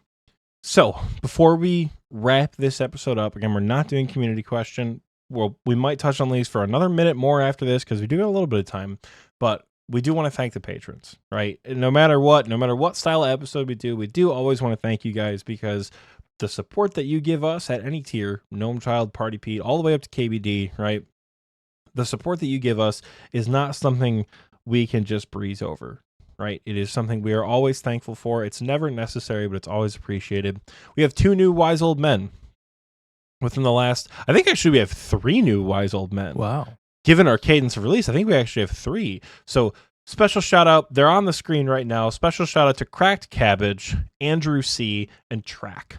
Thank you guys for your support of the wise old man tier. Welcome to the best tier in the whole Patreon because you get to listen to Michael and I live. Yeah. Which is always a good time. I have not gained as much crafting XP this episode as I thought I would. Well, fun side tangent for you guys. I think you missed Nate Dogg. Did Nate Dogg? Well, he surely signed up before that, right? I don't think we shouted him out. He says, whoa. That's me. We didn't shout out the man Nate Dogg? I don't think we did. What? Oh, there it is. I was like, I don't see his name. I see his name, asshole. I love you, Nate. Another shout out to my boy Nate Dogg, my heart and soul, my co-captain, whose name on Patreon is Oxymoron for Life, yeah. Which is fitting for so many reasons. Shout out to the Oxymorons. That was a fun bingo team. They've all been fun bingo teams. And Nate's been a part of all of them for me. Fun fact. So yeah, we have 4 new wise old men. Nate, don't worry. You're up there too on the thing that's on screen. We are going to shout out the KBD patrons here. Real quick before we go. So, kicking things off with the KBD tier, we have Alex Anchor, formerly Dickie Bird. We keep saying that because it's in parentheses next to your name. So we know who you are. That's just part of your name now. Baalzebul, which I think is actually SatanBot. I think that's Satan, because I think he commented on something of ours. I think it was a community question response, and he said, yo, it's your boy Satan under the name Baalzebul. So Satan, if that's you, let us know, which is such a weird thing to say out loud. Broic70, my dad. Hi, Dad. I'm playing Leagues this week, so if I don't answer your phone calls, I'm going to answer your phone calls, but I'll be playing Leagues. Clapscape, previously Double X Plox. It's a name we've not heard for a while. Cloud Kicker, Damon S, Elite Oreo Dunker, EXP Enjoyer, Gumby, Lil Drakey, Mark, aka Ice Team, MT Birchfield. I don't know how this got through. PP Poo Poo Man. Hell yeah. That is not a joke. That is their Patreon name. They said I poop liquids and Dildo the Great. That's not far enough for Oxie to say out loud. We're gonna make it a Patreon thing. Our third favorite supporter, Ralph Rylithium, my boy Soggy Waffles, Seppi J, Seth Shep, Skooma92, SOSD3, Sparky Life 93, Spartan Fire, Swole Dundee, the Big G Jordy, sorry Jordy, and the Crayola Cran. Thank you all so much for your support at the King Black Dragon tier. It really does mean the world to us. It is a tier that is not necessary, literally the least necessary of all the tiers, and you guys still choose to support. So for that, we do thank you. That is almost going to wrap up this episode, right? Michael, yo, before we go, do you have any wacky tips to provide the people for Leagues that you think is going to be helpful for them to start? From the stuff you've seen, from what you've experienced in leagues, what's a wacky tip that they're not going to be thinking about? Okay. If you have a little extra ducats in the bank, set yourself up for a DoorDash hot and steamy breakfast from Waffle House or IHOP. And just get the carbs in, and also like make sure you drink some coffee the morning of. Nate Duck says, "Bro, I have Eggos." I mean, the tip is to just get a nice filling breakfast so that you don't really like. Okay, so if you have a nice filling breakfast, say you wake up at 5, you have yourselves a coffee, and you eat maybe some toast, that's going to get you through the next hour. And then at 8 o'clock, you get your nice filling breakfast. And that's going to push you over to like 1 or 2. So you won't have to eat for several hours. And you can just game and then take a break for lunch in the afternoon. That's a wacky tip. I'm going to probably do that. My man said, DoorDash your breakfast. Waste literally 0 XP. We're going to completely contradict the entire theme of the show. Don't waste a single point. Order breakfast. Don't even bother making it. That's tack right there, Michael. That's not too bad. That is really not too bad. In addition to that, like going off of that, when you guys do your shopping for the week, right? If you're like me and you're living on your own, you don't got to do this. But if you've got another person you're living with, tell the missus, tell your partner, tell your parents, whoever it is, you're doing a special theme week and you're just doing frozen food. Set it and forget it. Toss it in the air fryer for 20 minutes. Keep one earbud off for when it beeps, you can hear it. Go pick it up from wherever. That's good. I was going to say a good tip for leagues is whatever combat style you pick, ride and die the whole time. Anything that you're like, oh, well, I don't have good magic gear and I chose the melee relic, so Barrows is going to be hard. Nope, melee them. Beat the shit out of them. That's going to work. That's true. You chose the range relic, shoot everything. That's you chose true. the mage relic, mage everything. Unless it can't be damaged by that combat style, kill it with your combat style, especially in the early game. This is not real RuneScape. This is private server escapades. This is going to be nutty. Yeah. I'm going to be beating the shit out of everything. It's going to be fun. Man. I can't wait, dude. I cannot wait. Leagues is going to be amazing. Be sure to come hang out in TNL for the opening. Michael, are we going to be in VC? Because I imagine we will be. I should. So currently, I take the kid to school at 7:30. So I don't know if I'll be actually playing leagues, unfortunately, until closer to 8. If I play in the morning, I'll be on my laptop while he's eating breakfast. I'll be there. You'll be there. You'll be in VC. I'll be there. I'll be in VC for at least a little bit.